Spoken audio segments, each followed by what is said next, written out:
Voici la vie de Jésus. Ce récit de sa vie et de son enseignement montre son importance déterminante dans l'histoire de l'humanité. Sa parole fait autorité. Non seulement elle explique, mais elle donne aussi du sens. Sa vie, sa mort et son incroyable résurrection ont fasciné les hommes depuis des générations. Ce récit est historique. Tout ce que vous allez entendre est vrai. Jésus a été conçu miraculeusement il y a 2000 ans, et sa naissance marque le début d'un calendrier utilisé dans le monde entier. Jésus était juif et vivait dans un pays couvrant Israël et la Palestine. Il ne vécut que 33 ans et mourut cloué sur une croix. Jésus ne fut pas surpris lorsqu'il fut arrêté et torturé, car il avait dit à ses disciples qu'il s'était fait homme pour donner sa vie pour le rachat des péchés du monde.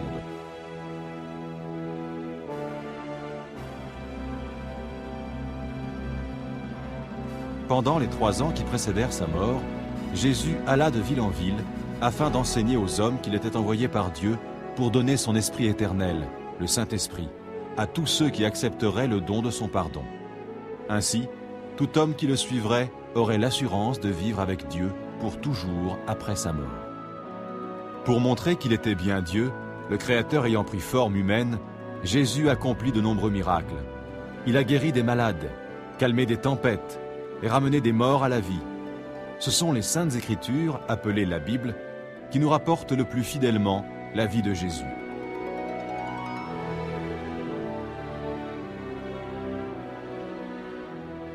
C'est un médecin qui vivait à la même époque et dans le même pays qui nous a rapporté les actes extraordinaires et les paroles uniques de Jésus. Ce médecin s'appelait Luc.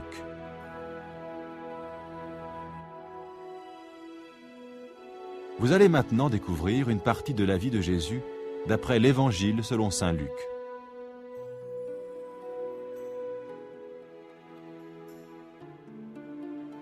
En ce temps-là, César Auguste était l'empereur des Romains, et Hérode le Grand, roi de Judée. Dieu envoya l'ange Gabriel à une vierge du village de Nazareth. Elle s'appelait Marie. L'ange lui parla et dit : « N'aie pas peur, Marie, car tu as trouvé grâce devant Dieu. Tu concevras et tu enfanteras un fils à qui tu donneras le nom de Jésus. Comment est-ce possible ?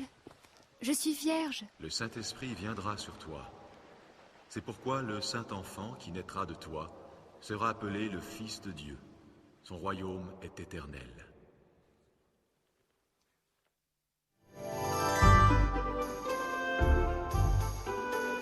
Les jours passèrent, et Marie était enceinte. Quand la nouvelle lui arriva que sa cousine Élisabeth et son mari Zacharie allaient aussi avoir un enfant, après toutes ces années, Marie partit en hâte sur les routes poussiéreuses pour rejoindre le village où vivait le couple. Élisabeth ! Marie, cousine Marie, tu es bénie entre toutes les femmes. Et l'enfant que tu portes, lui aussi est béni, car à l'instant où tu m'as salué, le bébé qui est en mon sein a remué d'allégresse.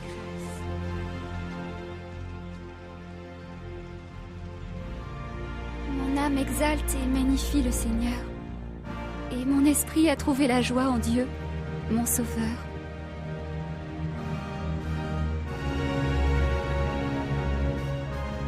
Désormais, tous les âges diront mon bonheur.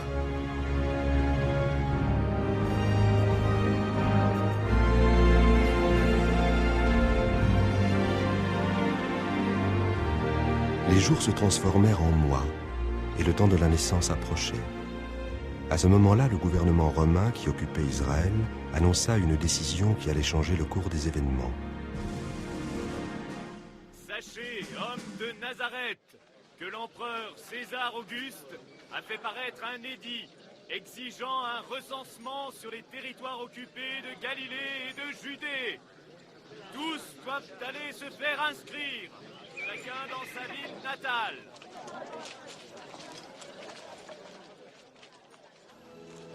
Marie et Joseph se mirent en route. Un voyage de plus d'une semaine à dos d'âne à travers la montagne, pour rejoindre Bethléem, afin d'y être recensés. Mais une fois arrivés, il n'y avait plus de place pour eux à l'auberge. La fréquence des douleurs de Marie s'accélérant, ils finirent par s'installer dans une étable pour y attendre la naissance du bébé. Dans les champs environnants, des bergers passaient la nuit à la belle étoile et surveillaient tour à tour leurs troupeaux.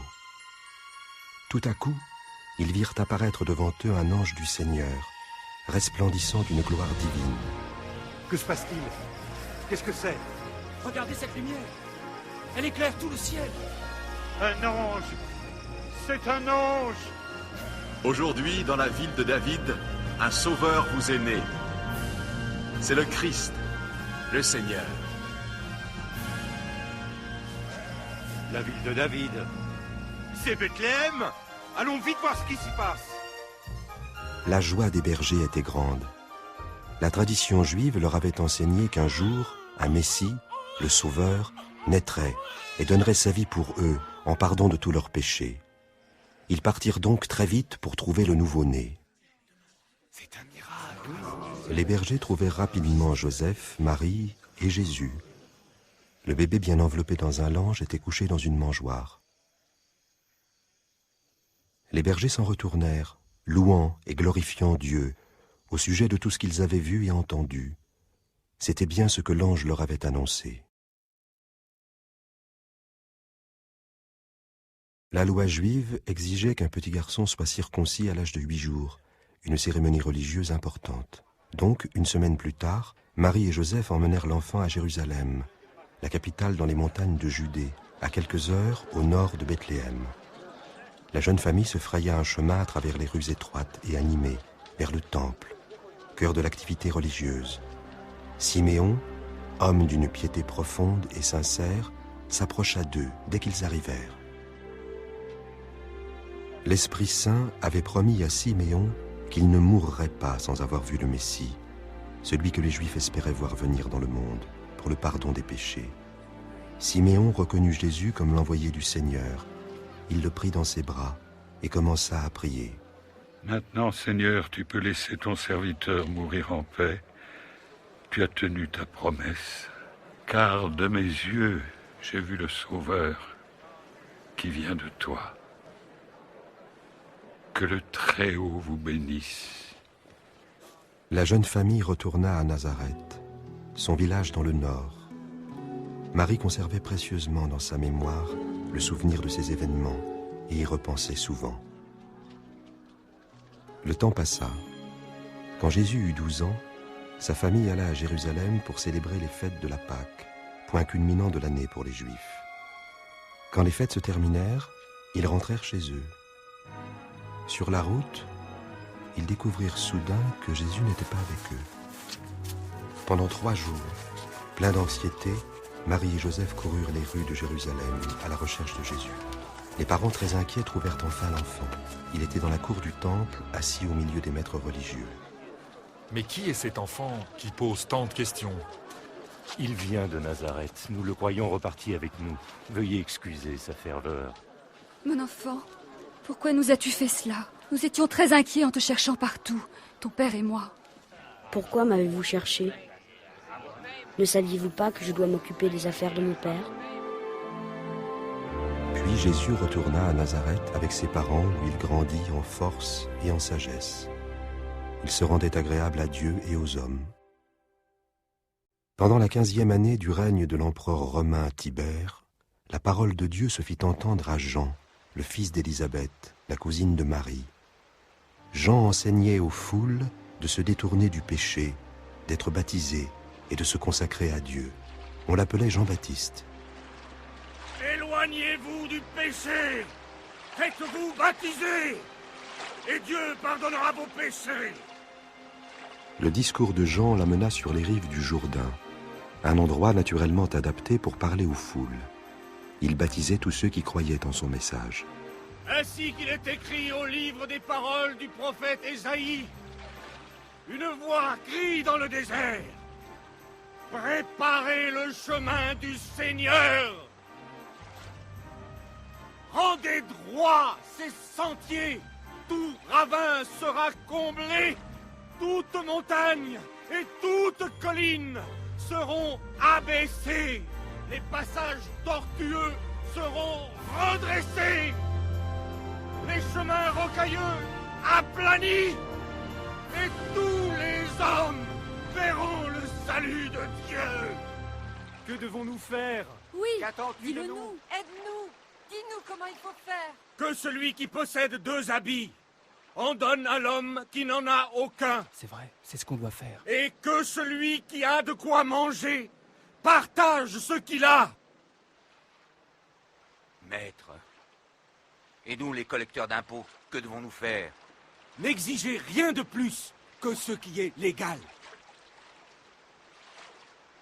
Dans la foule, il y avait des soldats romains qui avaient aussi des questions à poser. Et pour nous, les soldats, que conseilles-tu? Eh bien, n'extorquez d'argent à personne et ne dénoncez personne à tort. Contentez-vous de votre paye. Dis-nous, es-tu le Messie? Moi, je vous baptise d'eau. Mais un autre, bien plus puissant que moi, arrivera. Je ne suis pas digne de délier la courroie de ses sandales. C'est lui qui vous baptisera du Saint-Esprit et de feu. Il séparera le grain de la paille et il amassera tout le grain dans son grenier. À ce moment, Jésus, qui avait maintenant environ 30 ans, s'approcha de la rivière. Jean accepta de le baptiser. En sortant de l'eau, Jésus commença à prier. Alors l'Esprit Saint descendit sur lui sous la forme d'une colombe, et une voix se fit entendre du ciel. « Tu es mon Fils bien-aimé, tu fais toute ma joie. »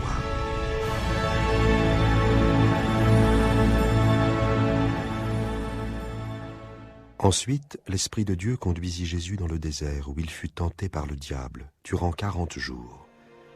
Pendant ce temps-là, il ne mangea rien. Puis il eut faim. Alors le diable s'approcha en lui disant: « Si tu es le Fils de Dieu, ordonne donc à cette pierre de se changer en pain. » Jésus lui répondit en citant les Saintes Écritures. « Il est écrit que l'homme ne vivra pas seulement de pain, mais de toute parole que Dieu prononce. » En un instant, le diable fit voir à Jésus toutes les nations du monde et lui dit: « Je te donnerai tout ce pouvoir avec la gloire de ces royaumes, parce que c'est à moi qu'il a été remis et que je le donne à qui je veux. Toi donc, si tu m'adores, tu l'auras tout entier. » Il est écrit: « Tu adoreras le Seigneur ton Dieu, et tu ne serviras que lui. » Enfin, le diable conduisit Jésus au sommet du temple, à Jérusalem, et cita les Saintes Écritures. « Si tu es le Fils de Dieu, jette-toi d'ici en bas, car il est écrit que Dieu ordonnera à ses anges de te garder. Il est écrit aussi qu'ils te porteront sur leurs mains, de peur que ton pied ne heurte quelque pierre. » Il est écrit: « Tu ne mettras pas à l'épreuve le Seigneur ton Dieu. » À la fin de ces épreuves spirituelles, Jésus repartit à Nazareth, le village où il avait passé son enfance. Lors du jour saint hebdomadaire appelé le sabbat, Jésus se rendit à la synagogue. À la demande du rabbin, il lut les Écritures. « L'Esprit du Seigneur est sur moi. Il m'a choisi pour annoncer la bonne nouvelle aux pauvres. Il m'envoie proclamer la délivrance aux captifs, le recouvrement de la vue aux aveugles, pour donner la liberté aux opprimés, et proclamer l'année de grâce accordée par le Seigneur. » Il parle bien. Aujourd'hui, cette parole devient réalité, alors que vous l'entendez. La parole s'accomplit, mais il n'y a que le Messie qui puisse la réaliser. Comment le savoir? Vous me citerez sans doute ce proverbe: « Médecin, guéris-toi toi-même. » Vous me direz aussi: « Accomplis dans ta propre ville ce que nous savons que tu as fait à Capernaum. » Oui, je vous le dis, nul prophète n'est bien reçu dans son pays. Prophète? Blasphème! Scandale! C'est bien le fils du charpentier. Sortez-le d'ici! Allez dehors! La foule essaya de précipiter Jésus du sommet de la falaise, juste à l'extérieur du village. Mais il passa au milieu d'eux et s'en alla.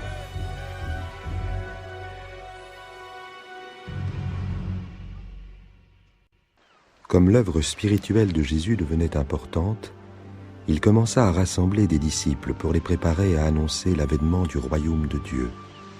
Au bord du lac de Galilée, il trouva plusieurs pêcheurs en train de nettoyer leurs filets. Leurs noms étaient Simon-Pierre, Jacques et Jean. À côté d'eux, il y avait 2 bateaux de pêche. La paix soit avec toi. Et avec toi, maître. M'embarqueras-tu, Simon? Pourquoi pas? Avance ta barque plus loin dans les eaux profondes. Puis toi et tes compagnons, jetez vos filets pour la pêche. Mais maître, nous avons pêché dur toute la nuit, et sans rien prendre. Mais, si tu le dis, je lance les filets. Jacques! Jean!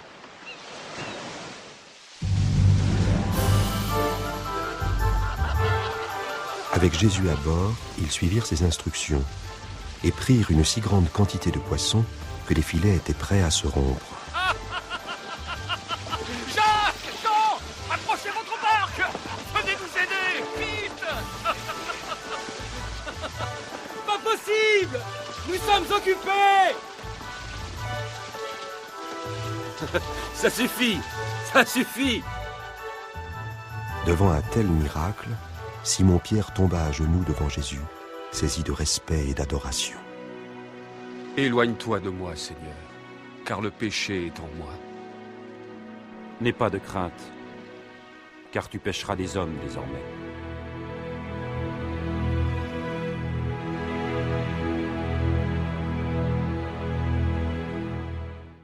Capernaum était une ville animée au bord du lac de Galilée. Jésus y trouva un public intéressé par son enseignement sur le royaume de Dieu. Soudain, un homme jaillit de la foule. C'était Jaïrus, le rabbin de la synagogue locale. Jésus! Il vient! C'est lui! Regardez! Jésus! Je te prie de sauver ma fille unique! Oh maître, aie pitié! Elle va mourir! Et elle n'a que 12 ans! Pitié! Vite, maître!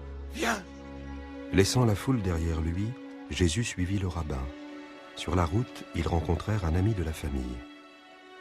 Jaïrus, je suis navré. Ta fille est morte. Jésus! C'est trop tard. Ne dérange plus le maître. Ne crains rien.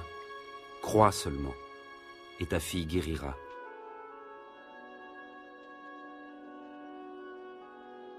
Ces mots de Jésus calmèrent Jaïrus, et ils repartirent vers sa maison. Un groupe de personnes en pleurs y était déjà, se frappant la poitrine de douleur. Mais en arrivant dans la cour, Jésus les renvoya et ne permit qu'à Jaïrus, sa femme et 3 de ses disciples les plus proches, les pêcheurs Pierre, Jacques et Jean, d'entrer dans la maison. Ils trouvèrent la jeune fille allongée sur un matelas. Jésus se pencha, prit sa main et dit : Ne pleure pas. Elle n'est pas morte, elle dort. Enfant, lève-toi.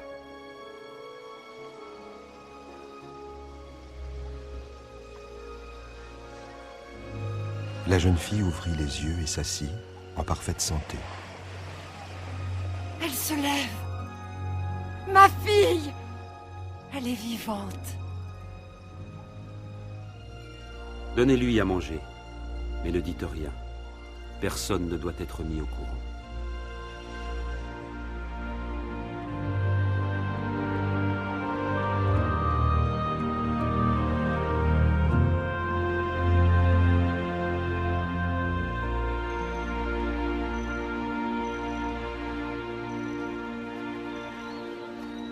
Jésus aimait la compagnie des enfants. Quelquefois, ses disciples essayaient de les éloigner de lui. Mais Jésus les prenait dans ses bras avec douceur, donnant ainsi l'exemple à ses disciples. Alors faites comme moi. Laissez les petits enfants venir à moi et ne les empêchez pas. Car le royaume de Dieu appartient à ceux qui leur ressemblent. En vérité, je vous le dis, celui qui ne reçoit pas le royaume de Dieu comme un petit enfant n'y entrera jamais. Qui accueille cet enfant en mon nom m'accueille moi-même. Ainsi, il accueille aussi celui qui m'a envoyé. Car le plus petit d'entre vous tous est le plus grand.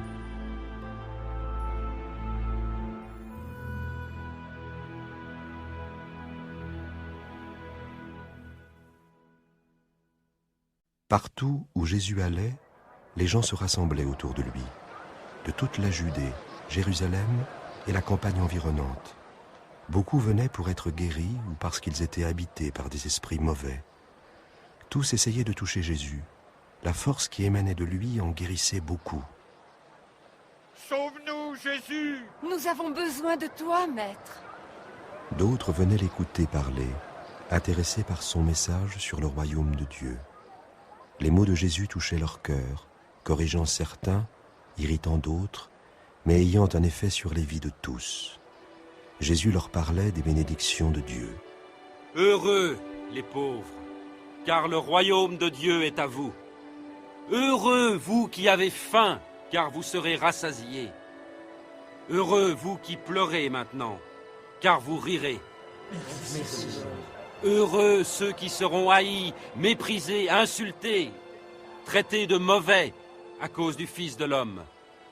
Réjouissez-vous alors et dansez de joie, car une belle récompense vous attend dans le ciel.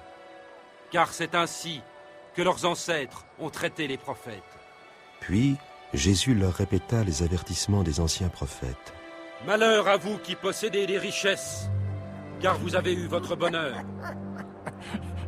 Il ne veut pas être riche, il est fou.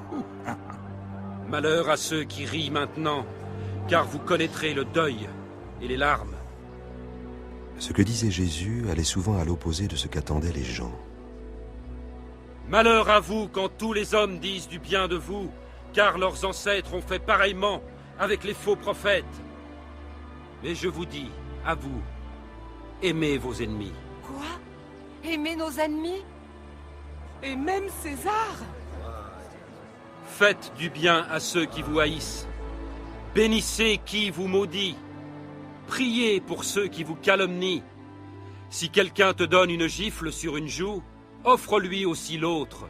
Et à qui te prend ton manteau, ne refuse pas non plus ta chemise.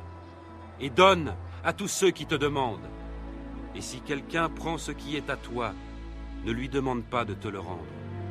Faites aux autres ce que vous voudriez que les autres fassent pour vous. Mais enfin, il ne peut pas parler des Romains. Encore moins des infâmes Samaritains. Eux-mêmes, Dieu ne les aime pas. Ne jugez pas, et vous ne serez pas jugés. Ne condamnez pas, et on ne vous condamnera pas. Pardonnez, et on vous pardonnera. Jésus, montre-nous le chemin. Donnez, et ainsi vous recevrez. Car la mesure que vous employez servira aussi pour vous. Si vous aimez seulement ceux qui vous aiment, quelle reconnaissance en attendre? Même les pécheurs aiment ceux qui les aiment. Et si vous ne faites du bien qu'à ceux qui vous en font, quelle reconnaissance vous en a-t-on? Même les pécheurs en font autant. Oh maître, guide-nous pas! Aimez vos ennemis et faites-leur du bien. Prêtez, sans rien en espérer en retour. Alors votre récompense sera grande. Vous serez les fils du Très-Haut, parce qu'il est lui-même bon pour les ingrats et les méchants. Soyez généreux, tout comme votre Père est généreux. L'enseignement de Jésus surprenait souvent les gens. Ses actions étaient encore plus étonnantes. Un jour qu'il passait près du quartier des affaires de Capernaum, Jésus vit Matthieu Lévi, le collecteur d'impôts, assis à son poste de péage. Matthieu collectait l'impôt à l'entrée de la ville. 16, 17, 18, 19, 20. C'est tout ce que j'ai. Comment ça, c'est tout ce que tu as?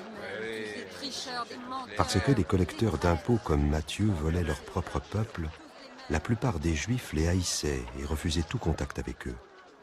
Mais Jésus parla directement à Matthieu. Viens, suis-moi. Oui, Seigneur. Jésus passa une nuit entière, seul à prier Dieu. Puis il choisit 12 hommes pour être ses disciples les plus proches, ses apôtres, ceux qu'il préparerait plus spécialement pour aller répandre la bonne nouvelle. Parmi les pécheurs, il choisit Pierre, André, Jacques et Jean. Il choisit aussi Philippe, Barthélemy et Matthieu, le collecteur d'impôts, Thomas et Jacques le fils d'Alphée. Enfin, il choisit Simon, surnommé Zélote, Judas le fils de Jacques et Judas Iscariote, celui qui allait le trahir. Alors que la popularité de Jésus augmentait auprès du peuple, les dignitaires religieux s'inquiétaient de son enseignement inhabituel et de son amitié pour beaucoup d'exclus de la société. Mais il y avait des exceptions, comme Simon le pharisien, un chef religieux. Celui-ci fit part à un ami de son intérêt pour Jésus. Je voudrais connaître cet homme. Penses-tu qu'il pourrait être notre Messie?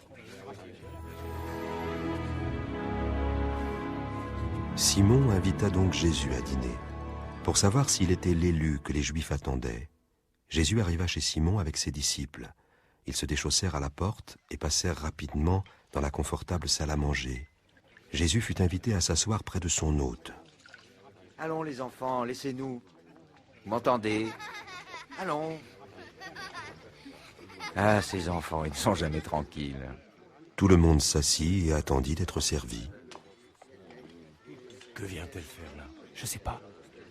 Une femme de mauvaise réputation entra dans la pièce en portant un vase de parfum.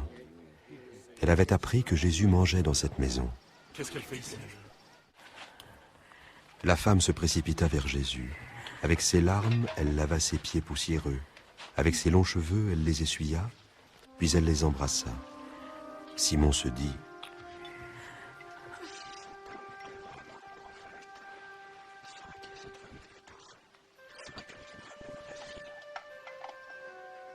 La femme ouvrit le vase et versa le parfum sur les pieds de Jésus en geste d'adoration. Jésus regarda son hôte et dit: Je sais qui est cette femme, Simon. Alors écoute ceci. C'est l'histoire d'un prêteur à qui 2 hommes devaient de l'argent. L'un lui devait 500 pièces d'argent et l'autre 50 pièces. Aucun des deux ne pouvant le payer, il leur fit grâce de leur dette. Lequel des deux l'aima le plus? Celui, je pense, auquel il avait remis la plus grosse dette. Tu as raison. Vois-tu cette femme? En arrivant, tu ne m'as pas versé d'eau sur les pieds. Elle m'a baigné les pieds de ses larmes et les a essuyés avec ses cheveux. Tu ne m'as pas embrassé pour m'accueillir, mais elle n'a pas cessé de m'embrasser les pieds. Tu n'as pas répandu d'huile sur ma tête, mais elle a répandu du parfum sur mes pieds. Je vous le dis, ses nombreux péchés sont pardonnés. C'est pourquoi elle montre tant d'amour. Mais celui à qui on pardonne peu manifeste peu d'amour.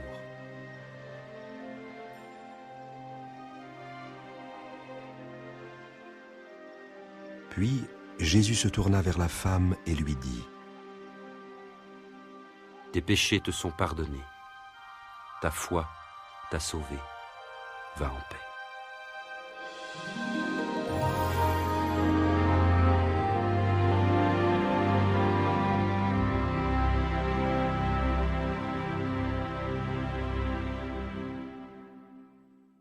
Bien que les dignitaires religieux comme Simon le pharisien en soient fréquemment offensés, Jésus les visait souvent à travers ses leçons, appelées paraboles.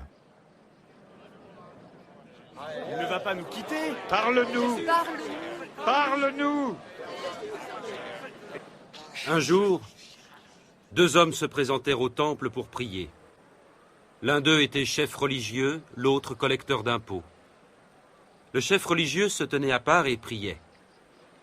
« Oh Dieu, je te remercie de ne pas être avare, malhonnête et adultère, comme les autres hommes, en particulier de ne pas être comme ce collecteur d'impôts, là-bas. On dirait bien un pharisien. Je jeûne 2 jours par semaine, je donne 1/10 de tous mes revenus. » Mais le collecteur d'impôts se tenait à part et n'osait même pas lever les yeux.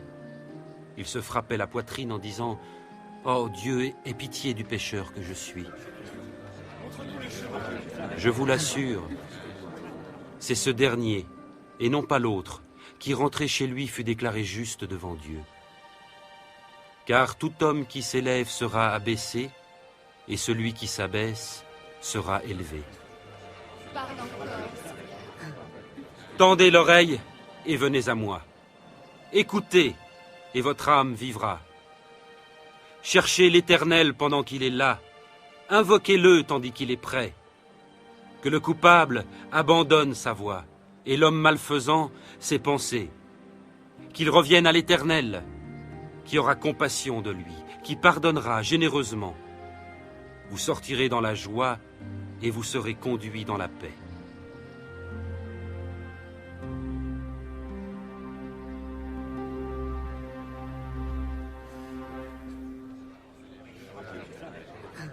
Jésus et ses apôtres voyageaient à travers la campagne de Galilée, enseignant aux foules la bonne nouvelle du royaume de Dieu. Plusieurs femmes voyageaient avec eux. Certaines avaient été guéries par Jésus.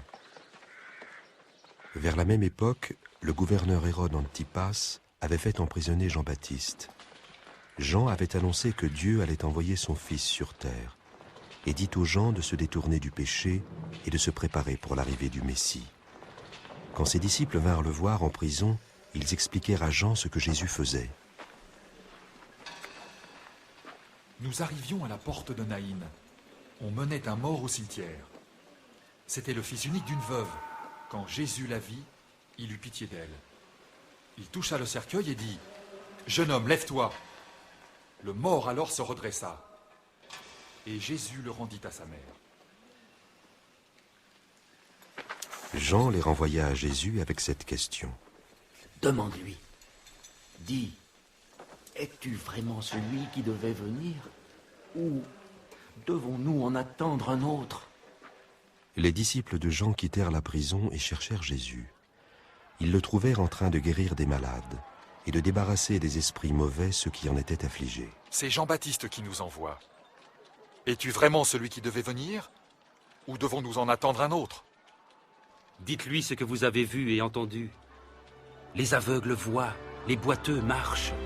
Bienheureux qui ne perdra pas sa foi.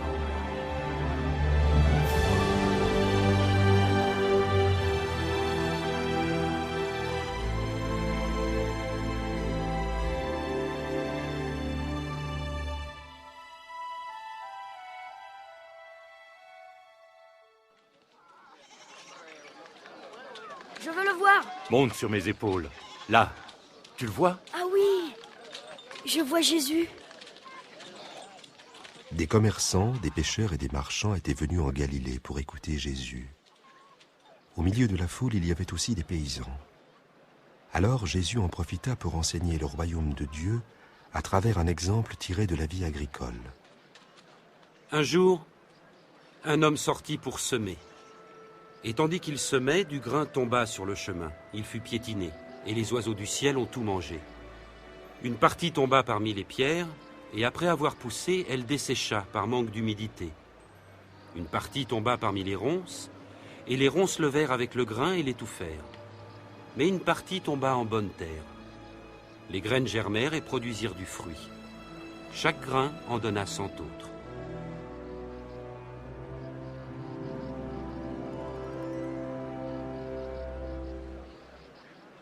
Le prenant à part, à l'écart de la foule, ses disciples lui demandèrent ce que signifiait cette parabole. Maître, dis-nous, pourquoi parles-tu en parabole devant les foules? Vous avez reçu le privilège de connaître les secrets du royaume de Dieu. Mais pour les autres, cela leur est dit en parabole. Ainsi, bien qu'ils regardent, ils ne voient pas. Bien qu'ils entendent, ils ne comprennent pas.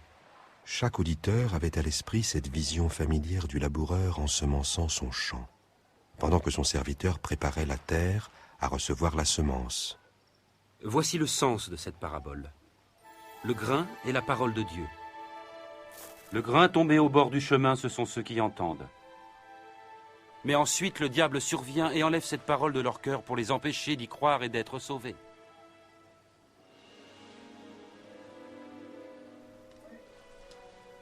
Le grain qui tombe en terre pierreuse représente ceux qui reçoivent la parole et en sont joyeux. Mais elle ne prend pas racine. Pendant un moment, ils croient, mais au moment de l'épreuve, ils abandonnent tout. Ce qui est tombé dans les ronces, ce sont ceux qui entendent, mais se laissent étouffer par les soucis, les richesses et les plaisirs de la vie. Leurs fruits ne mûrissent jamais.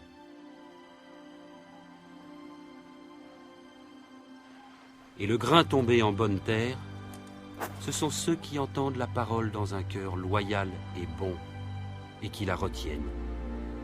Leur persévérance portera ses fruits. Pour bien se faire comprendre, Jésus enseigna une autre parabole tirée de la vie quotidienne en Galilée. Personne n'allume une lampe pour la recouvrir ou la placer sous un lit, non. On la met sur un support, afin que ceux qui entrent dans la pièce puissent voir clairement. Car il n'y a rien de secret qui ne paraîtra au jour, rien de caché qui ne doive être connu et venir au grand jour. Oh maître, guide nos pas. Écoutez donc avec attention. Car à celui qui a, il sera donné. Mais celui qui n'a rien, il se verra enlever même le peu qu'il croit avoir. Maître, ta mère et tes frères se tiennent là dehors. Ils voudraient te voir. Ma mère et mes frères sont ceux qui écoutent la parole de Dieu et y obéissent.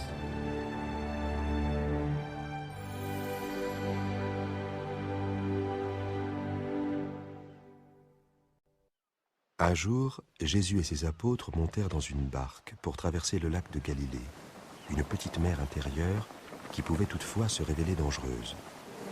On dirait qu'une tempête se prépare. Ah, elle est mauvaise. Écopez! Écopez! Alors que la situation était périlleuse, la barque pouvant chavirer à tout moment, Jésus dormait paisiblement. Maître! Maître! On coule! Maître! Les voiles se déchirent! Nous allons tous mourir! Les vagues sont trop fortes! Nous allons nous noyer! Vite! Aide-nous, maître! Sauve-nous! Jésus se leva, commanda au vent et aux vagues, et le calme se fit. Nous sommes sauvés! C'est un miracle! Où est votre foi?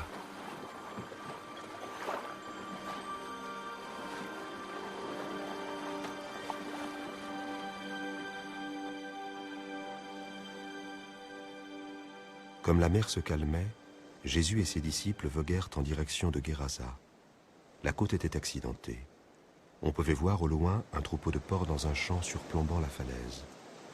Alors qu'ils accostaient, un homme qui avait plusieurs démons en lui se jeta aux pieds de Jésus.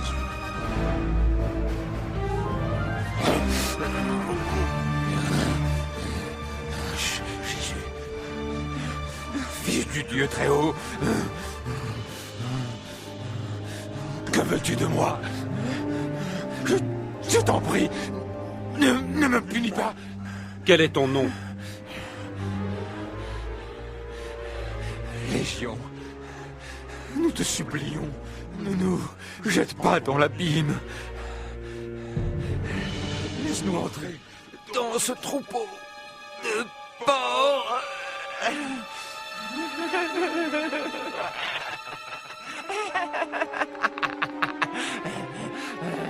Jésus le leur permit. Les démons sortirent donc de l'homme et entrèrent dans ses porcs. Aussitôt, le troupeau s'élança du haut de la pente.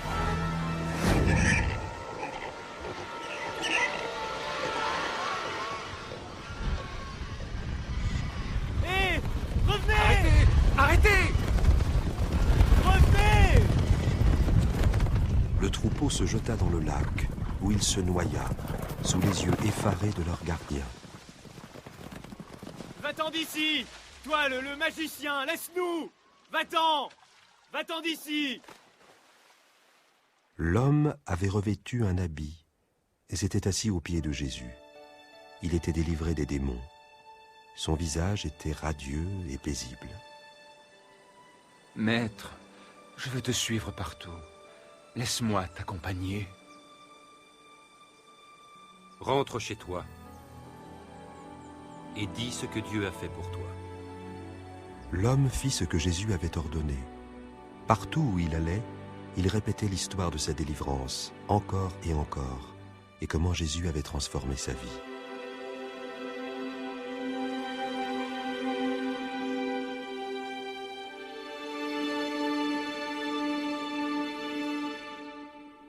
En Galilée, partout où Jésus allait, de grandes foules se rassemblaient pour le voir et l'écouter. Ce maître si compatissant enseignait avec une grande autorité. Je vous le dis, ne vous demandez pas qu'allons-nous manger, avec quoi allons-nous nous habiller, Car la vie est plus que la nourriture, et le corps plus que le vêtement. Observez les corbeaux. Ils ne sèment ni ne moissonnent. Ils n'ont ni cellier, ni grenier, et Dieu les nourrit. Et ne valez-vous pas bien plus que les oiseaux?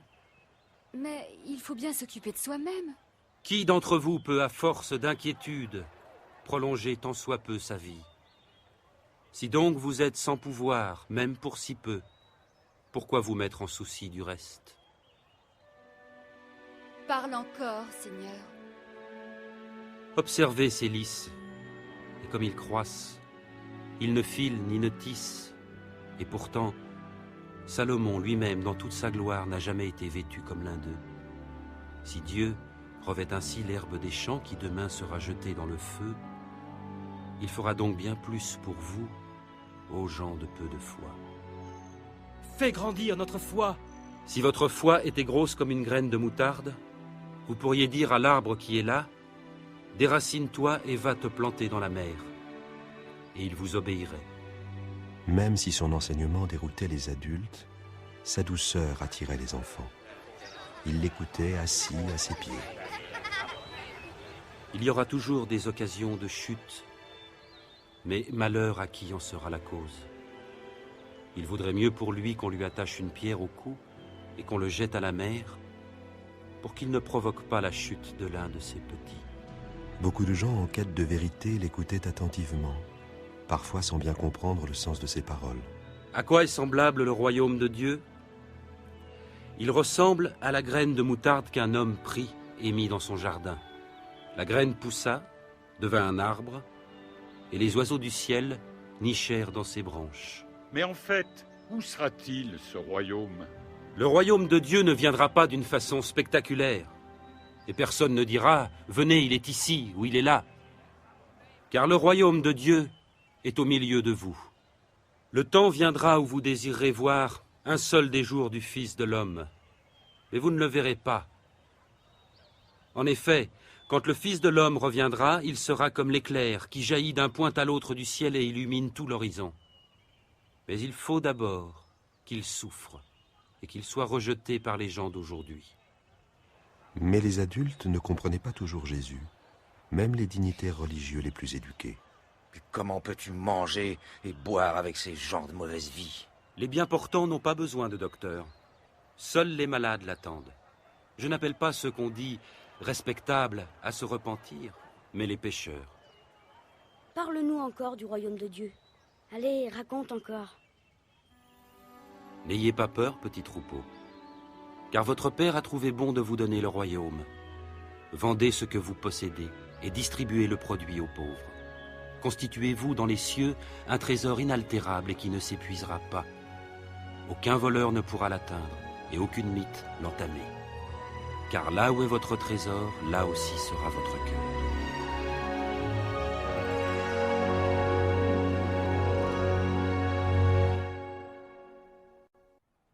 Le soleil se couchait derrière les collines, alors que Jésus continuait son enseignement sur le royaume de Dieu. Et pourtant la foule, plusieurs milliers de personnes, ne s'en allait toujours pas. Maître, dis-leur de s'en aller. Renvoie-les dans les villages et les fermes des environs, pour qu'ils se logent et se ravitaillent. Cet endroit est désert. Donnez-leur vous-même à manger. Mais nous n'avons rien, à part 5 pains et 2 poissons.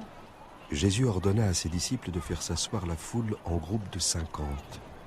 Ensuite, il leva les mains au ciel pour prier. Béni sois-tu, Seigneur notre Dieu, qui règne sur l'univers, qui fait sortir le pain de la terre. Jésus partagea les pains et les poissons en morceaux et remplit les paniers que les disciples distribuèrent ensuite à la foule. Et 5000 hommes, ainsi que les femmes et les enfants, mangèrent tous à satiété.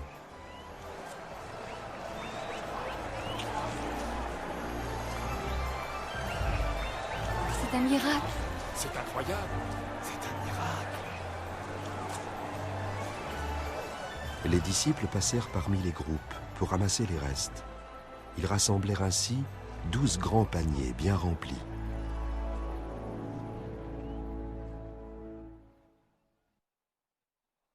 Un jour où Jésus priait dans un lieu isolé, il se tourna vers ses disciples et leur posa une question. Que disent les gens à mon sujet?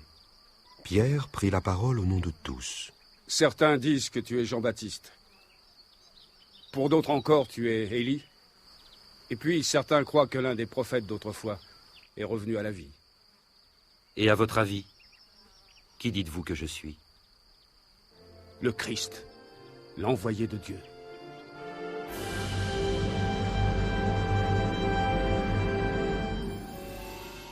N'en dites rien à personne. Le Fils de l'homme doit souffrir beaucoup, puis être rejeté. Il sera mis à mort. Mais 3 jours après, il reviendra à la vie.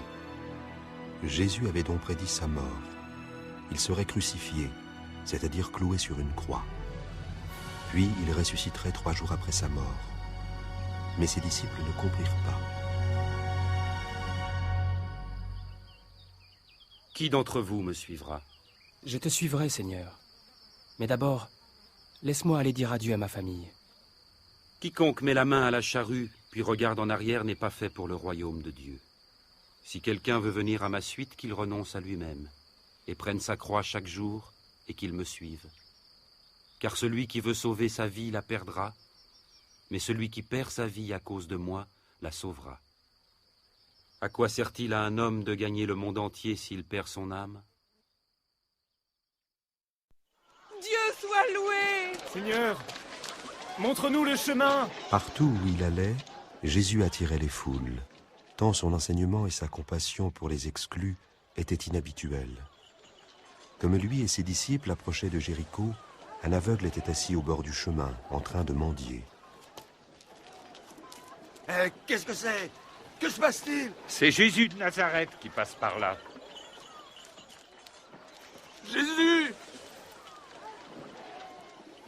Jésus, fils de David, aie pitié de moi. Que veux-tu que je fasse pour toi? Je voudrais voir à nouveau. Alors vois, car ta foi t'a guéri. Je vois. Je vois. Ah oui. Je vois.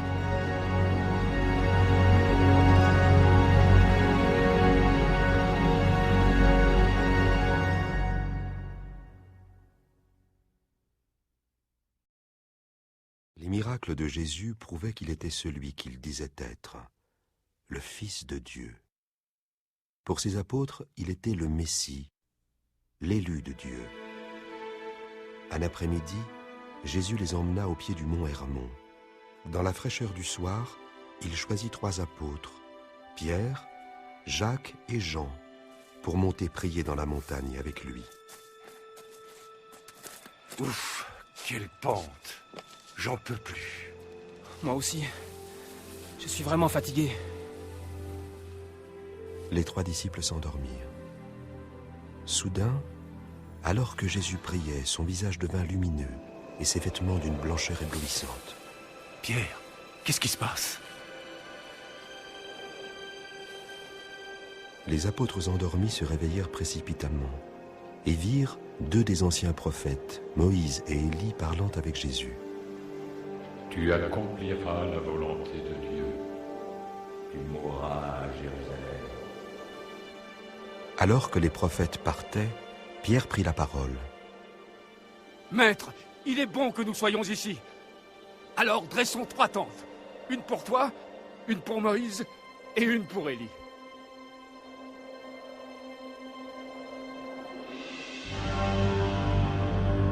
À cet instant, un grand nuage recouvrit la montagne. Tremblant de peur, les apôtres entendirent une voix venant du ciel qui disait « Celui-ci est mon fils que j'ai choisi. Écoutez-le. »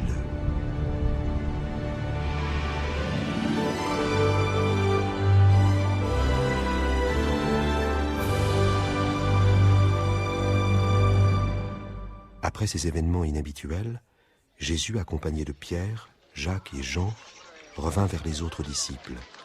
Une foule s'était rassemblée autour d'un jeune homme habité par un esprit mauvais. Il vient! C'est lui! Regardez! Maître, Maître, je t'en prie, regarde mon fils.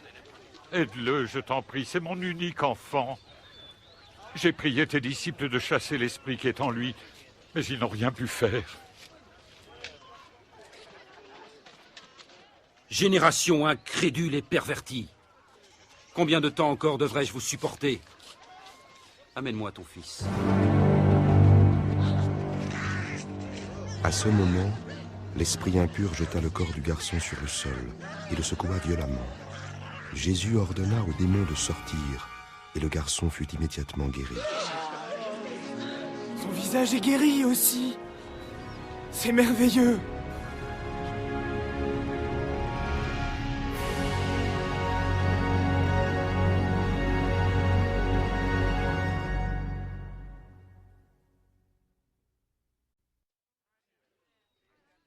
Jésus se retirait souvent pour prier.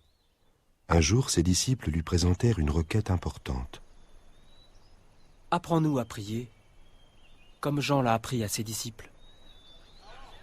Quand vous priez, dites « Notre Père qui es aux cieux, que ton nom soit sanctifié, que ton règne vienne, que ta volonté soit faite sur la terre comme au ciel. Donne-nous chaque jour notre pain quotidien. Pardonne-nous nos offenses, comme nous pardonnons aussi à ceux qui nous ont offensés. Protège-nous contre la tentation et délivre-nous du mal. » Allant de village en village avec ses disciples, Jésus s'arrêtait souvent pour leur enseigner d'autres choses importantes sur la prière. Demandez et vous recevrez. Cherchez et vous trouverez. Frappez et l'on ouvrira la porte. Car tout homme qui demande reçoit, celui qui cherche trouvera, et à celui qui frappe, on ouvrira la porte. Qu'est-ce que tu veux dire? Si l'un de vous est père, donnera-t-il à son enfant un serpent s'il demande un poisson? Ou un scorpion quand il demande un œuf? Si donc vous qui êtes mauvais, savez donner de bonnes choses à vos enfants, à plus forte raison, notre Père Céleste donnera-t-il l'Esprit Saint à ceux qui le demandent?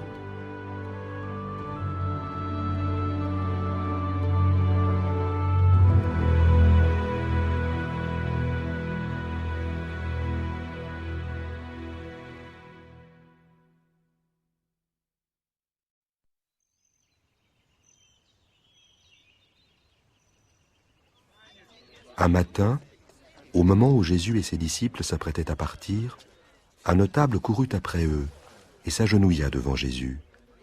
Il voulait savoir comment passer l'éternité avec Dieu après sa mort. Ô bon maître, que dois-je faire pour obtenir la vie éternelle? Pourquoi m'appelles-tu bon? Personne n'est bon, sinon Dieu seul. Tu connais les commandements. Tu ne commettras pas d'adultère, ne tueras pas et ne porteras pas de faux témoignages. Tu respecteras ton père et ta mère. Depuis ma jeunesse, j'ai obéi à tous ces commandements. Il te reste encore une chose à faire. Vends tout ce que tu as et distribue le produit aux pauvres, et tu auras un trésor au ciel. Ensuite, viens et suis-moi.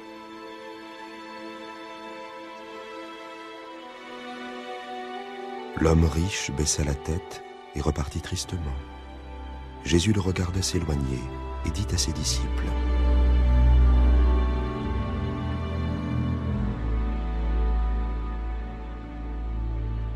Qu'il est difficile pour les riches d'entrer dans le royaume de Dieu. Oui, vraiment, il est plus difficile à un homme riche d'entrer dans ce royaume qu'à un chameau de passer dans le trou d'une aiguille. Mais alors, qui peut être sauvé? Ce qui est impossible aux hommes est possible à Dieu.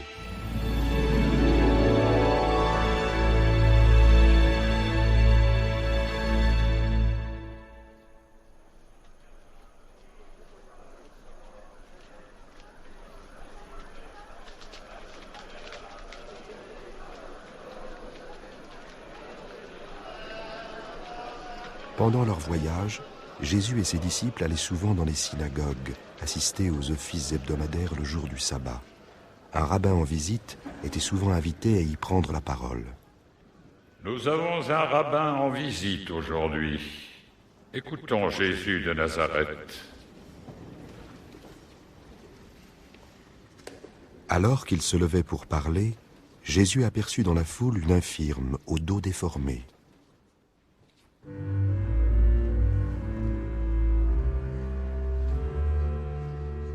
Jésus la fit venir près de lui. Il la toucha et dit : « Femme, tu es délivrée de ton infirmité. » Devant la foule attentive, la femme se redressa et commença à rendre gloire à Dieu. Regardez, elle est guérie. C'est un miracle. Oui, un miracle. Venez voir. Louons le Seigneur. 18 ans de misère. Merci, Maître. Tout le monde se réjouissait, sauf les chefs religieux. Le plus âgé se leva de sa place, l'air très contrarié. Il y a 6 jours pour le travail. Viens donc te faire guérir un de ces jours-là. Pas le jour du sabbat. Bande d'hypocrites! Chacun de vous détache bien son âne ou son bœuf de la mangeoire pour le mener à l'abreuvoir le jour du sabbat, n'est-ce pas? Alors cette descendante d'Abraham que Satan a tenue en son pouvoir pendant 18 ans, ne fallait-il pas la délivrer en ce jour?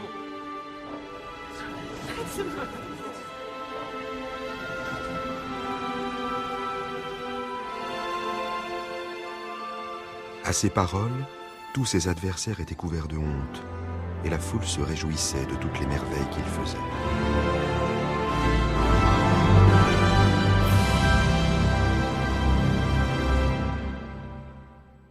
Un autre jour où il enseignait, Jésus révéla les mystères de Dieu à tous ceux qui voulaient écouter. Il est en fait plus facile au ciel et à la terre de disparaître qu'aux plus petits détails de la loi de s'effacer. Bien des prophètes et des rois auraient voulu voir ce que vous voyez, mais ne l'ont pas vu, entendre ce que vous entendez, mais ils n'ont rien entendu. Un enseignant de la loi se leva et voulut éprouver Jésus. Il lui demanda comment faire pour vivre éternellement avec Dieu après la mort. Que devons-nous faire? Dans la loi, qu'est-il écrit? Et comment la comprends-tu? Ton Seigneur Dieu, tu aimeras de tout ton cœur, de toute ton âme, de toutes tes forces et de toute ta pensée. Et tu aimeras ton prochain comme toi-même. Tu as raison. Fais cela et tu vivras. L'homme de loi savait que Jésus avait bien répondu, mais d'autres continuèrent à l'éprouver. Qui est mon prochain? Pas ces soldats-là. Et que dire de César?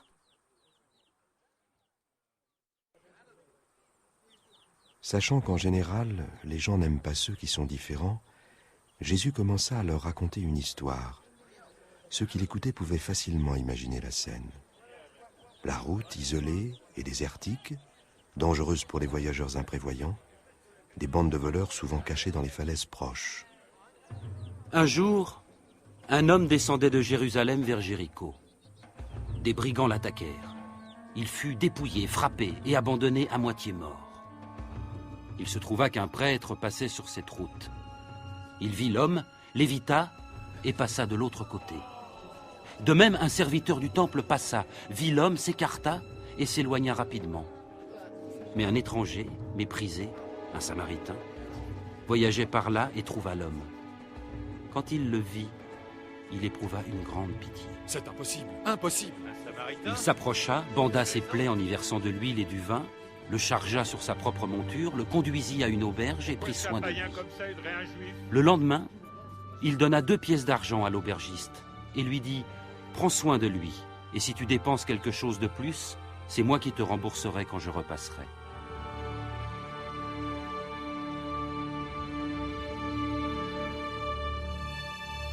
À ton avis, lequel des 3 passants s'est montré le prochain de l'homme attaqué par les brigands? Celui qui a été bon avec lui. Jésus leur sourit et dit « Allez et faites de même. »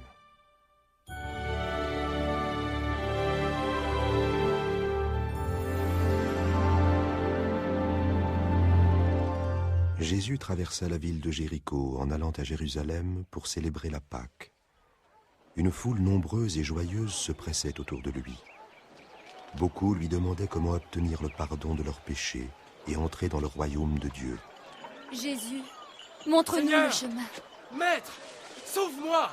Un collecteur d'impôts riche mais malhonnête, vivait à Jéricho. Il s'appelait Zachée.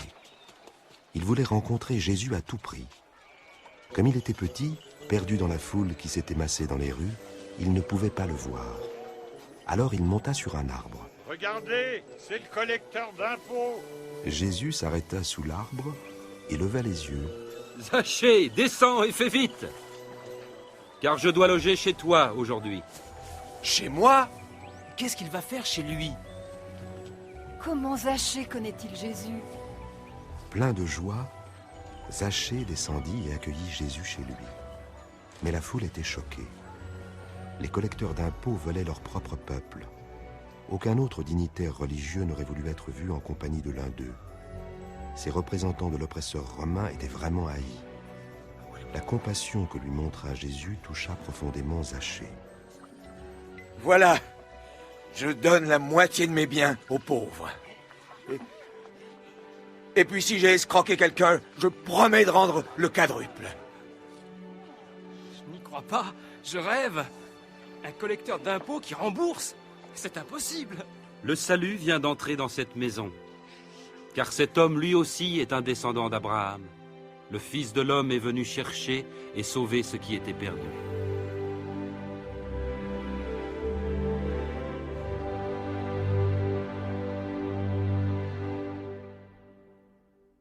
Jésus savait ce qui allait bientôt se passer à Jérusalem. Il prit ses disciples à part pour leur en parler. Voici, nous montons à Jérusalem. Ce que les prophètes ont écrit au sujet du Fils de l'homme va s'accomplir.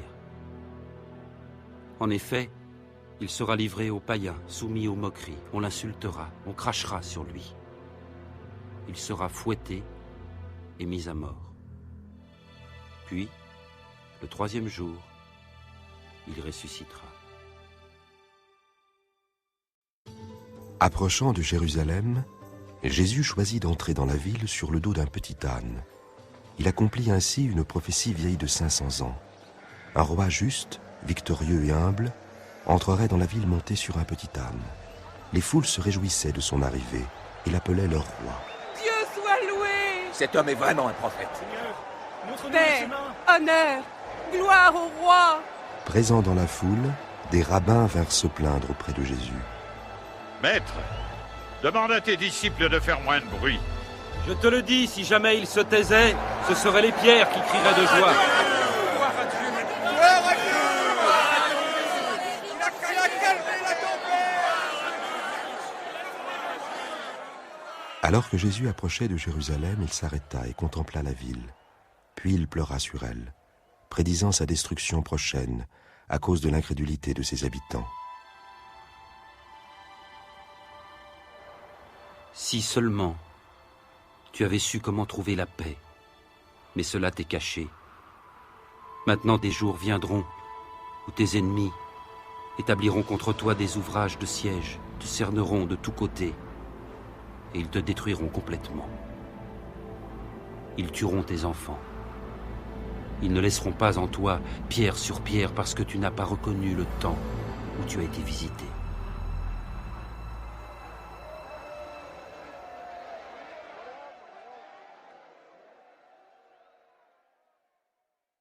Les chefs religieux et politiques de la capitale s'inquiétaient de plus en plus de la popularité croissante de Jésus auprès du peuple. Si je comprends bien, beaucoup le considèrent déjà comme leur roi. Leur roi? Un roi de mendiants, de voleurs. On a déjà vu ça. Ils viennent se manifester, s'en vont et on les oublie. Ne vous y trompez pas. Sa popularité augmente chaque jour. Et le peuple l'admire aussi. C'est ça. Il est un roi. Je tiens à vous avertir. S'il y a encore des troubles dans ma ville, je vous tiens pour responsable. Il a peut-être raison.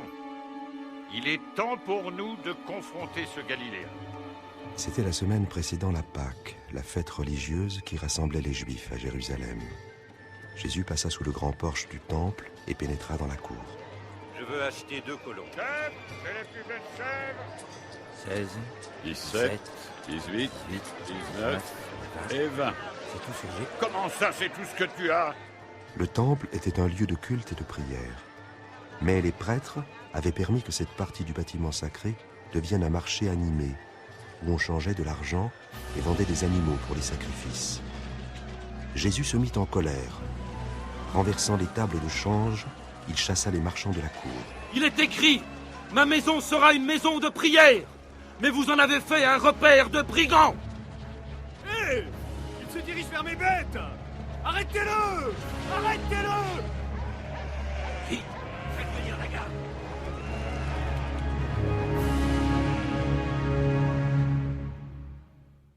Chaque jour, pendant que Jésus enseignait dans le temple, les prêtres et les docteurs de la loi conspiraient contre lui. Un jour, il s'arrêta à l'extérieur du temple pour regarder les gens apporter leurs dons au Seigneur. Parmi eux, il y avait une pauvre veuve qui n'apportait que 2 piécettes. C'est pas grand-chose, ça. Allez, donne un peu plus. En vérité, cette pauvre veuve a donné bien plus que tous les autres, car tous ont pris sur leur superflu pour mettre dans les offrandes. Mais elle, dans sa misère, a donné tout ce qu'elle avait pour vivre. À cet instant, des chefs religieux s'approchèrent et remirent en cause son droit d'enseigner et de faire des miracles. Dis-nous, de quel droit agis-tu de la sorte? Qui donc t'y autorise? Je vous réponds par une question. C'est avec quelle autorité que Jean a baptisé? Les chefs se retirèrent pour discuter entre eux à voix basse du ministère de Jean-Baptiste. Quelle réponse donner? Si nous disons avec celle de Dieu, il va répondre, alors il fallait croire Jean. Mais si nous disons avec celle des hommes, cette foule nous lapidera. Ils croient tous que Jean était un prophète. Nous ne savons pas vraiment. Alors je ne vous dirai pas de qui je détiens mon mandat. Connaissant la malhonnêteté des chefs religieux, Jésus les ignora et commença à raconter une histoire. Il était une fois un homme qui planta une vigne. La loi des vignerons est partie pour un long voyage. Ceux qui l'écoutaient saisissaient bien la scène. Les vignes poussaient sur les pentes en terrasse des collines environnantes. Les riches propriétaires louaient leurs terres à condition que les locataires partagent une partie de leur récolte avec eux. Lorsque vint le moment des vendanges, il envoya un serviteur, afin qu'on lui remette sa part de la récolte. Mais les vignerons le frappèrent et le renvoyèrent les mains vides. L'homme en envoya un autre. Lui aussi, ils le rouèrent de coups, l'insultèrent et le renvoyèrent les mains vides. Parle encore, Seigneur. Notre homme envoya un 3e serviteur. Mais les vignerons le blessèrent et le chassèrent. Le propriétaire de la vigne se dit alors: « Que faire? Je vais envoyer mon fils bien-aimé. Ils vont bien le respecter. » Mais à la vue du fils, les vignerons firent ce raisonnement. « Celui-ci est l'héritier, tuons-le pour que la vigne soit à nous. » Alors ils l'emmenèrent au dehors et le tuèrent. Que fera donc le maître de la vigne à ses vignerons? Il reviendra, fera périr ses méchants et confiera la vigne à d'autres.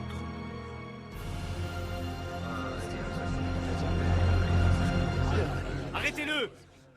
Certains dirigeants religieux voulaient arrêter Jésus maintenant, parce qu'ils savaient que ces histoires parlaient d'eux. Mais les autres avaient peur de sa popularité. Ils essayèrent donc de le confondre. Maître, tu parles et enseignes de façon correcte, sans tenir compte du statut social de tes auditeurs, et tu enseignes la voie de Dieu en vérité. Alors, dis-nous, avons-nous le droit de payer l'impôt à l'empereur César, oui ou non? La plupart des Juifs détestaient les Romains qui occupaient leur ville. Ils croyaient que payer l'impôt à César allait à l'encontre de leurs lois religieuses. Cependant, si Jésus soutenait publiquement cette position, il pouvait être accusé de rébellion contre le gouvernement et être livré aux autorités romaines. Il réagit vite. Attention, Seigneur, c'est un piège. Montre-moi une pièce d'argent. De qui porte-t-elle l'effigie et l'inscription? César! Alors rendez à César ce qui est à César, et à Dieu ce qui est à Dieu. Que répondez-vous à cela?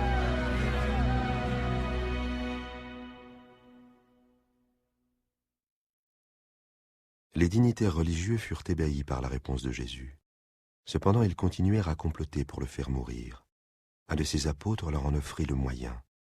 Le diable entra dans le cœur de Judas Iscariote, qui rencontra secrètement les chefs des prêtres, et accepta de trahir Jésus pour 30 pièces d'argent. Les célébrations de la Pâque juive commencèrent à ce moment-là.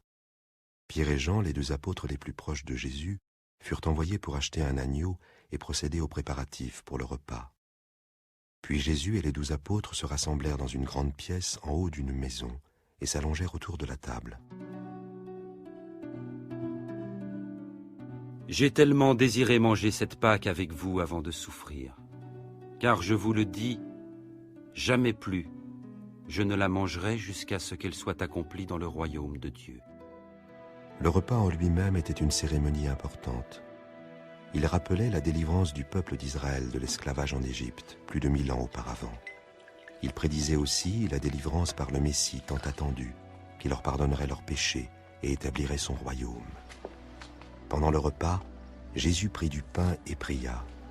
« Béni sois-tu, Seigneur notre Dieu, qui règne sur l'univers, qui fait sortir le pain de la terre.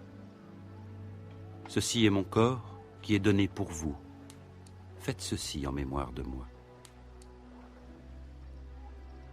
Jésus rompit le pain et en donna à chacun de ses apôtres. Ensuite, il prit une coupe de vin et la leur donna à boire. « Béni sois-tu, Seigneur notre Dieu, qui règne sur l'univers, qui fait sortir le vin de la vigne. Prenez et partagez entre vous. Car je vous le dis, je ne boirai plus du fruit de la vigne jusqu'à ce que vienne le règne de Dieu. » Cette coupe est la nouvelle alliance conclue par mon sang, versé pour vous. Mais voici, celui qui va me trahir est ici, à table, avec moi.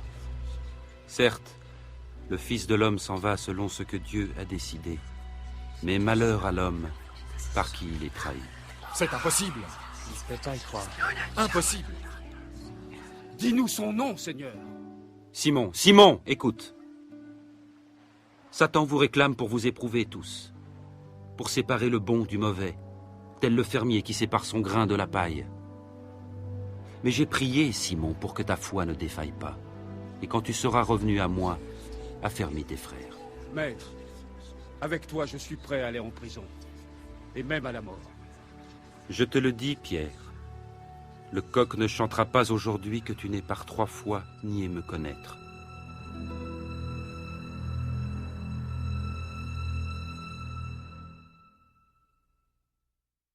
Cette nuit-là, Jésus et ses apôtres quittèrent Jérusalem pour aller prier sur le mont des Oliviers, dans un petit jardin.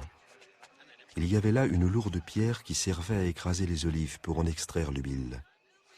De là venait le nom du jardin, Gethsémani, ce qui veut dire pressoir à huile. Maître, priez pour ne pas céder à la tentation. Sachant que l'heure de sa trahison et de sa mort approchait, Jésus s'éloigna de ses apôtres et s'agenouilla pour prier.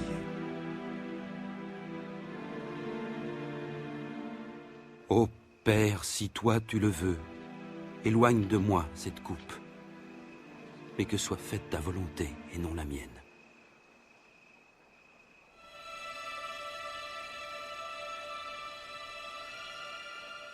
Il était pris d'angoisse, et sa sueur devint comme des gouttes de sang qui tombaient à terre.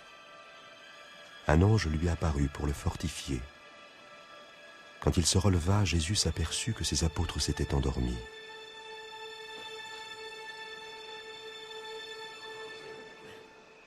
Pourquoi dormez-vous? Levez-vous et priez pour ne pas céder à la tentation.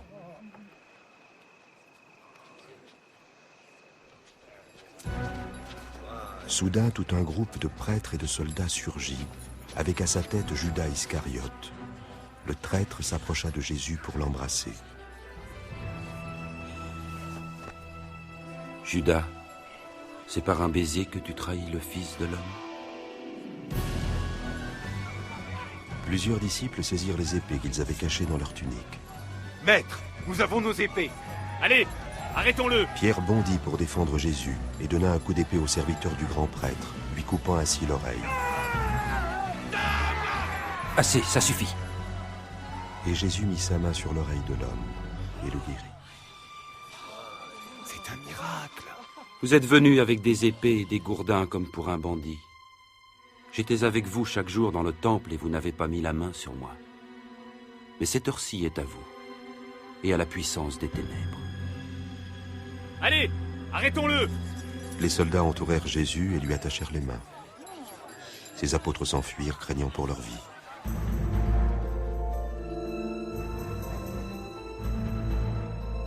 Puis ils emmenèrent Jésus à travers les rues sombres et désertes de Jérusalem jusqu'au palais de Caïphe, le grand prêtre. Gardez-le bien. Pierre les suivait de loin. Sous l'œil dédaigneux de quelques gardes du temple, Jésus attendit dans la cour. Il y avait un grand feu, car la nuit allait être longue. Pierre rejoignit les serviteurs assis autour du feu. Soudain, quelqu'un le reconnut. J'ai vu cet homme-là avec Jésus. Femme, je ne le connais pas. Je les ai vus ensemble.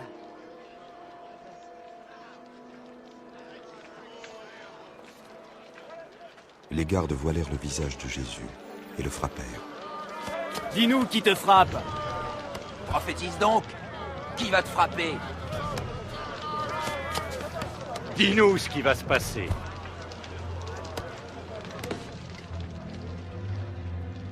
Plus tard dans la nuit, alors que Pierre, angoissé, arpentait les alentours du palais, quelqu'un d'autre le remarqua.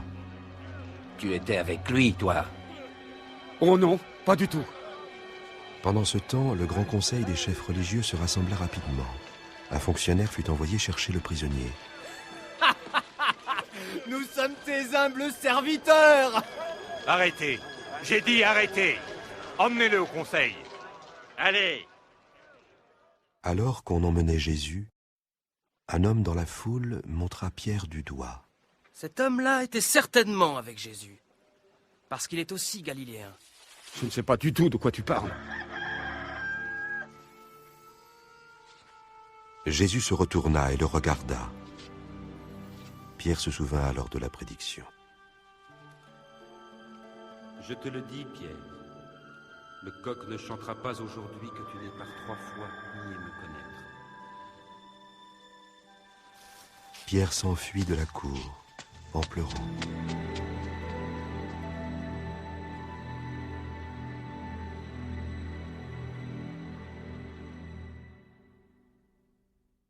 Le conseil commença à interroger Jésus. Dis-nous, serais-tu le Messie? Si je vous le dis, vous ne me croirez pas. Et si je vous pose la question, vous n'y répondrez pas. Mais dès maintenant, le Fils de l'homme sera assis à la droite du Dieu très puissant. Tu es donc le Fils de Dieu. Oui, tu le dis.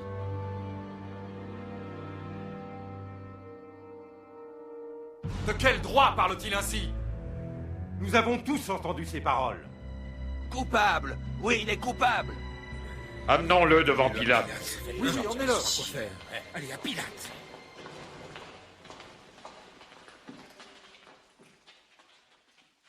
Au petit matin, un groupe de gardes du temple traversait rapidement les ruelles étroites de Jérusalem, en poussant un homme solitaire vers la résidence de Pilate, le gouverneur romain de Judée.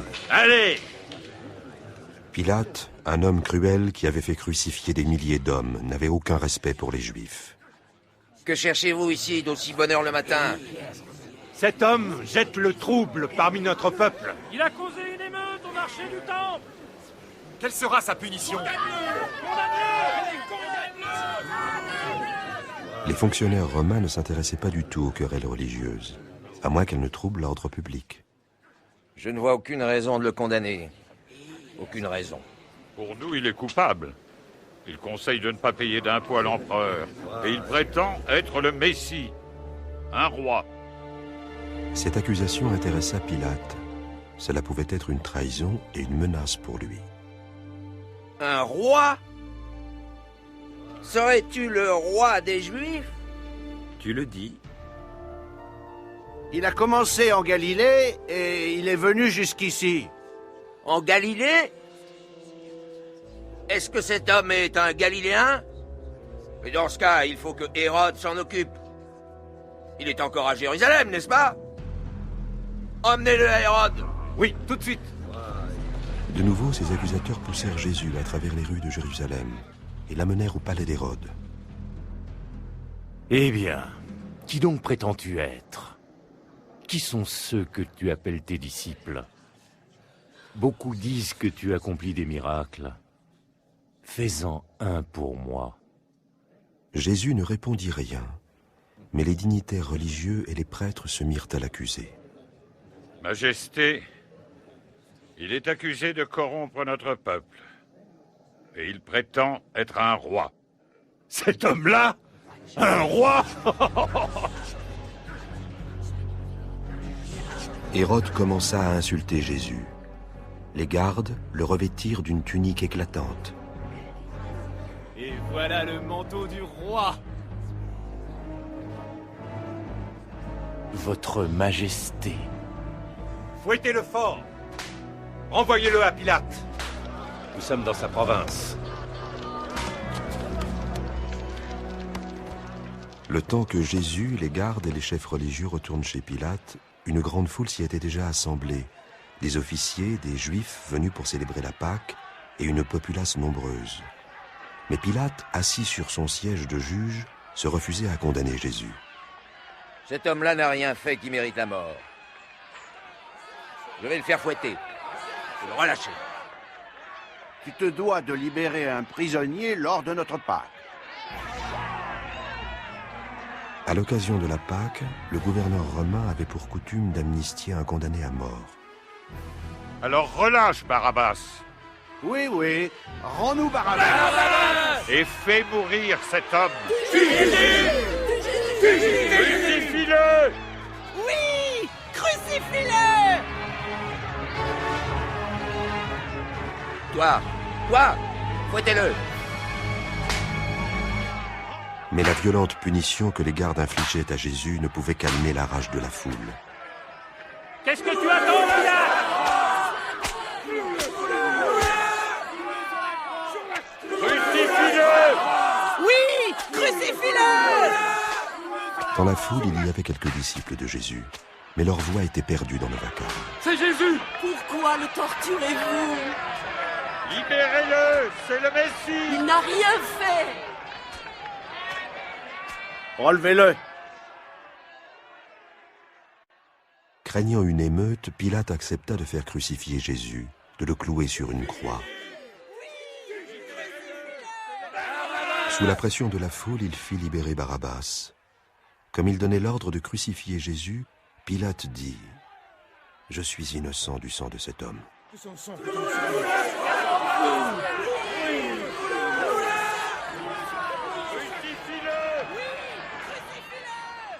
Les soldats romains se préparèrent à exécuter leurs ordres. Est-ce que tu vas nous sauver, Majesté? Est-ce que tu vas nous sauver? Montre-nous un de tes miracles. Allez, finissons-en. Oui. Après l'avoir de nouveau frappé, les soldats remirent sa tunique à Jésus, et ils le chargèrent d'une poutre de bois. Ensuite, ils le poussèrent dans les rues bondées de Jérusalem, et l'obligèrent à traverser la ville. Allez! Arrière! En arrière! Arrière! Écartez-vous! Peu avant 9 h du matin, les de soldats lui. se dirigèrent vers un lieu d'exécution bien connu, à l'extérieur de Jérusalem, appelé Golgotha ou l'endroit du crâne. Le pauvre homme est à En moitié arrière! mort. En arrière! Il a été tellement Arrière! torturé. Écartez-vous! Pousse-toi! Affaibli Reculez! par les coups, Jésus s'écroula à terre. Remue-toi! Il portait toujours la Debout! poutre. Debout! Alors, le capitaine romain chercha dans la foule quelqu'un qui puisse l'aider. Hé, toi! Quel est ton nom? Viens par ici. Je m'appelle Simon de Cyrène. Coupez les cordes. Toi, porte-la. Allez, avance. Arrière! Arrière! Laisse-le! Allez, dégagez! Pendant que les soldats mettaient la poutre sur le dos de Simon, plusieurs femmes s'approchèrent de Jésus. Nous pleurons pour toi, Seigneur. Bois ceci. Bois. Bois, Seigneur. Femme de Jérusalem, ne pleurez pas pour moi, mais plutôt pour vous-même et pour vos enfants. Car, je vous le dis, si l'on traite ainsi le bois vert, que fera-t-on du bois mort? Que Dieu t'aide. Nous prierons pour toi. Ils arrivèrent enfin au Golgotha, et le supplice commença. Ils enlevèrent sa tunique à Jésus, qui avait été rejoint par 2 criminels. On fixa la poutre sur un poteau pour former une croix. Les soldats y clouèrent Jésus.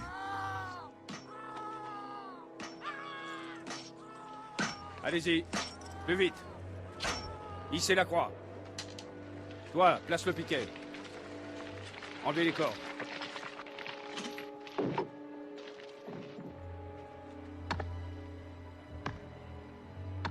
Après avoir dressé les 3 croix, les soldats placèrent un écriteau au-dessus de Jésus. On lisait « Voici le roi des Juifs ». Ensuite, ils attendirent la mort des suppliciés en surveillant la foule. Au bout d'un moment, Jésus parla. « Mon Père, pardonne-leur, car ils ne savent pas ce qu'ils font. » Certains des chefs religieux qui avaient condamné Jésus se tenaient au milieu de la foule. « Il en a sauvé d'autres. Qu'il se sauve lui-même. » Oui, si tu es le Messie, sauve-toi toi-même et descends de la croix. Montre-nous un de tes miracles. Les soldats, qui n'étaient pas autorisés à quitter leur poste, se distrairent en tirant au sort la tunique de Jésus. Hé, soldats! Voici la tunique d'un mystique. Laissez-la.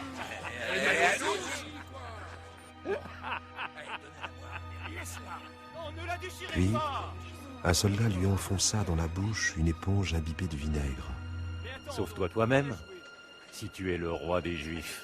Jésus recracha le vinaigre. Les criminels crucifiés à ses côtés se mirent à parler. N'es-tu pas le Messie? Sauve ta vie. Et sauve-nous. Ne crains-tu pas Dieu? Il reçoit la même sentence que toi. Or lui n'a rien fait de mal. Souviens-toi de moi, Jésus. Quand tu reviendras comme roi. Je te le promets. Aujourd'hui, tu seras au paradis avec moi.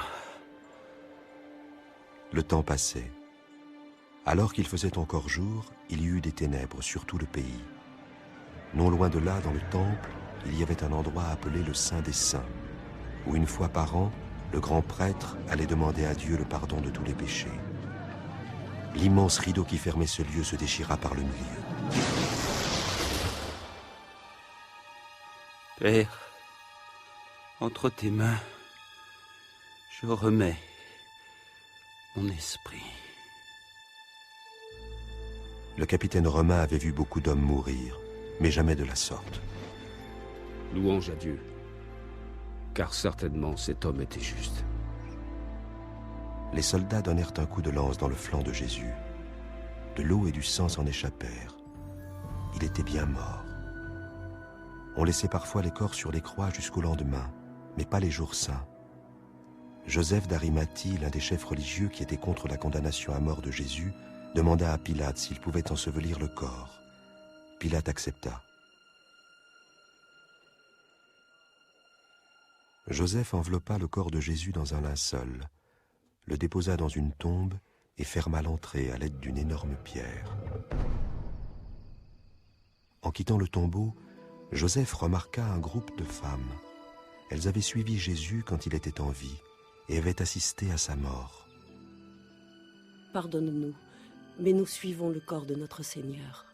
Vous êtes bienvenus, mais venez, le sabbat va commencer. Une fois qu'elles surent où se trouvait la tombe, les femmes repartirent en ville pour préparer les onguents et les bandes de tissu qui, selon la tradition, serviraient à envelopper le corps de Jésus.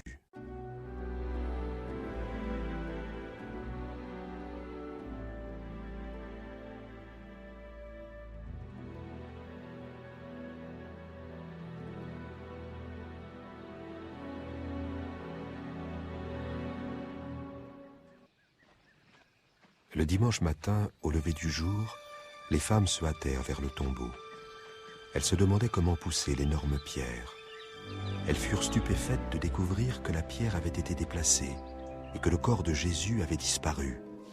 Seul restait sur la pierre le linge qui l'enveloppait. 2 hommes en habits resplendissants apparurent soudain. Les femmes tremblaient de peur lorsque les anges se mirent à leur parler. Pourquoi cherchez-vous le vivant parmi les morts? Il n'est plus ici, il est ressuscité. Rappelez-vous ce qu'il vous disait en Galilée. Il faut que le Fils de l'homme soit livré aux mains des pécheurs, qu'il soit crucifié et qu'il ressuscite le 3e jour. Des souvenirs revinrent à l'esprit des femmes. Souvenirs de tout ce qu'il leur avait appris dans les collines et tout au long de la route.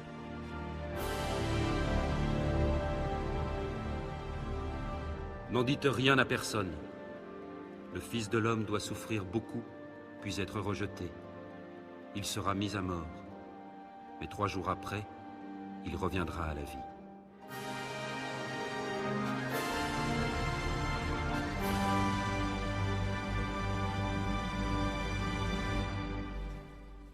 Comprenant soudain, les femmes repartirent en courant vers les 11 apôtres de Jésus.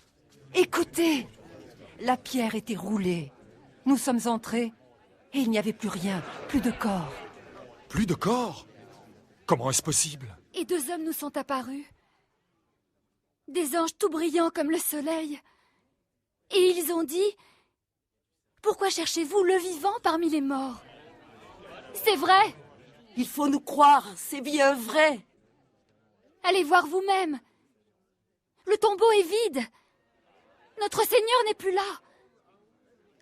C'est vrai, Pierre. Il faut nous croire. Pierre partit en courant pour voir de lui-même. Au même moment, 2 hommes arrivaient en hâte à Jérusalem pour raconter un événement extraordinaire aux apôtres. Le Seigneur est vraiment ressuscité. Il est apparu à Simon. Nous l'avons pas reconnu, pas sur la route. Mais quand il a rompu le pain, alors là, oui. À Emmaüs? Il est allé là-bas? La paix soit avec vous. Soudain, Jésus se tenait au milieu d'eux. Aucune porte n'avait été ouverte ou fermée. Pourquoi êtes-vous troublés? Pourquoi les doutes envahissent-ils vos cœurs? Voyez, mes mains et mes pieds. Oui, regardez, c'est bien moi. Touchez-moi, et vous saurez. Jésus s'approcha pour qu'il puisse voir la marque des clous sur ses mains et ses pieds. Un apôtre lui donna un morceau de poisson grillé, et il le mangea. Un esprit n'a ni chair ni os, comme vous voyez que j'en ai. Ce sont les choses dont je vous parlais lorsque j'étais encore avec vous. Que tout ce qui était prédit sur moi dans la loi de Moïse, dans les écrits des prophètes et les psaumes devait s'accomplir. C'est ce qui était écrit. Le Messie devait souffrir et ressusciter des morts après 3 jours. Et en son nom, la repentance et le pardon des péchés doivent être prêchés parmi toutes les nations, en commençant par Jérusalem. Vous êtes témoins de ces choses, et je m'en vais envoyer sur vous la promesse de mon Père. Mais vous devez rester dans la ville jusqu'à ce que la puissance d'en haut vienne sur vous. Jésus apparut à plusieurs reprises à différents groupes de disciples, dont une fois à un groupe de 500 personnes. Enfin, 40 jours après sa résurrection, Jésus conduisit ses apôtres dans un jardin sur le mont des Oliviers. Il leva les mains et dit: Que Dieu vous bénisse et vous garde. J'ai reçu les pleins pouvoirs dans le ciel et sur la terre. Allez donc dans le monde entier. Faites des disciples parmi tous les peuples. Baptisez-les au nom du Père, du Fils et du Saint-Esprit. Apprenez-leur à obéir à tout ce que je vous ai prescrit. Et je suis moi-même avec vous chaque jour jusqu'à la fin du monde. Amen. Pendant qu'il les bénissait, il s'éloigna d'eux et fut emporté au ciel.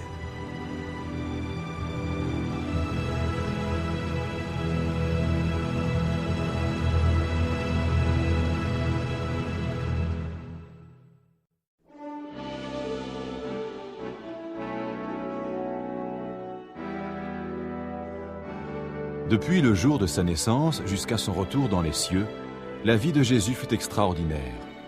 Il était très différent de tout autre être humain. Envoyé par Dieu, Jésus était venu dans un but précis, apporter un message d'espérance, de vie nouvelle à tous. Et il était venu avec un pouvoir extraordinaire, celui de Dieu, pour guérir les malades, chasser les esprits mauvais, commander au vent et à la mer. Par de tels miracles, Jésus a prouvé qu'il était celui qu'il disait être, le Fils de Dieu. Jésus a dit clairement qu'en le reconnaissant comme Sauveur et en acceptant son sacrifice pour le pardon de nos péchés, nous pourrons vivre éternellement avec Dieu. Jésus a expliqué qu'il devait mourir cloué sur une croix pour le pardon de nos péchés, mais qu'il ressusciterait le 3e jour après sa mort. Et c'est là la preuve ultime qu'il est Dieu. Jésus lui-même a dit « Je suis la résurrection et la vie. Celui qui croit en moi, même s'il meurt, vivra. » Jésus veut pardonner vos péchés et remplir votre vie de son amour et de sa paix. Il veut vous montrer une vie meilleure que celle que vous vivez, une vie pleine et abondante, ayant un sens et un but. Il a utilisé un langage symbolique pour exprimer cette vérité. Je me tiens à la porte et je frappe. Si quelqu'un entend ma voix et ouvre la porte, j'entrerai chez lui. Cependant, pour connaître son amour et son pardon, et pour savoir que vous vivrez éternellement avec Dieu après votre mort, vous devez l'accepter comme votre sauveur personnel et mettre votre confiance dans son sacrifice pour le pardon de vos péchés. Écoutez sa parole. Venez à moi, vous tous qui êtes fatigués et accablés, vous qui êtes déprimés parce que vous ployez sous un fardeau trop lourd, et je vous donnerai le repos. Je suis le chemin, la vérité et la vie. Personne ne peut aller au Père autrement que par moi. Si dans votre cœur, vous voulez recevoir le pardon pour vos péchés, vous pouvez dire une prière de foi et Jésus-Christ viendra dans votre vie. Voici une suggestion de prière. Seigneur Jésus, j'ai besoin de toi. Merci d'être mort sur la croix pour mes péchés. Je t'ouvre la porte de ma vie et te reçois comme Sauveur et Seigneur. Prends le contrôle de ma vie. Fais de moi la personne que tu veux que je sois. Amen.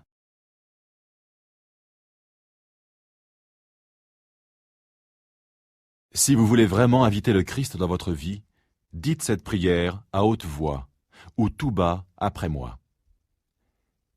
Seigneur Jésus, j'ai besoin de toi.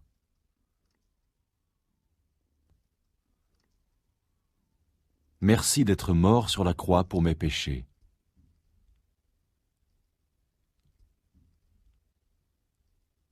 Je t'ouvre la porte de ma vie et te reçois comme Sauveur et Seigneur.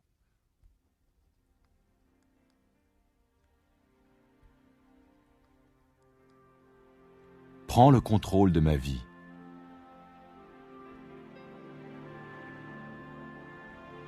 Fais de moi la personne que tu veux que je sois. Amen.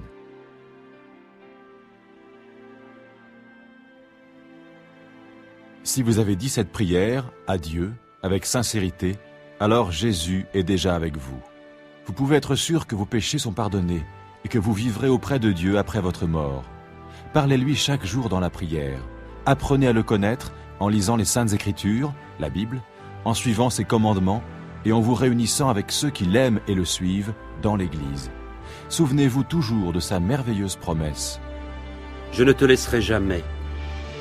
Je ne t'abandonnerai jamais. Sachez-le, mes disciples. Je vais être avec vous tous les jours jusqu'à la fin du monde.